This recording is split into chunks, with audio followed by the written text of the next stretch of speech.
Temporali sparsi in mattinata e nel pomeriggio hanno interessato tutta la provincia di Padova, messa in allerta dal bollettino di protezione civile regionale. Fortunatamente non si sono registrati particolari danni o disagi, ma l'allerta resta rossa per tutta l'area del Padovano fino alle 24. In mattinata le piogge intense, circa 45 mm in un'ora, si sono registrate nella parte a sud dei colli ad Ospedaletto Uganeo, dove si è allagata una strada e qualche scantinato.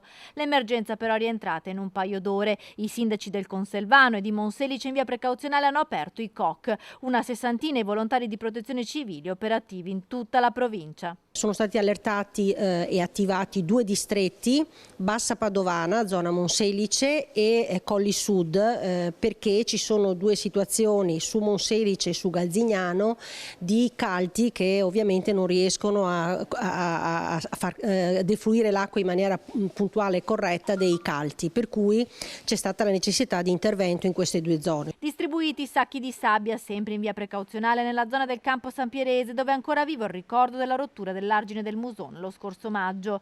Per quanto riguarda la città di Padova non si sono registrati disagi, osservati speciali sottopassi, monitorati gli edifici scolastici più fragili. Il comune di Padova nelle scorse ore aveva provveduto alla pulizia delle caditoie e alla regolazione dei canali e dei fossi insieme al consorzio. Il vice sindaco invita la popolazione a prestare attenzione e a seguire gli aggiornamenti meteo attraverso il numero di emergenza. C'è un numero di allerta SMS al quale tutti si possono iscrivere telefonando allo 049 820 49 94, risponde una voce elettronica che chiede l'autorizzazione a iscrivere, basta rispondere sì che si viene automaticamente registrati. In questo modo il Comune potrà inviarvi ogni qualvolta c'è un'emergenza un messaggio di allerta.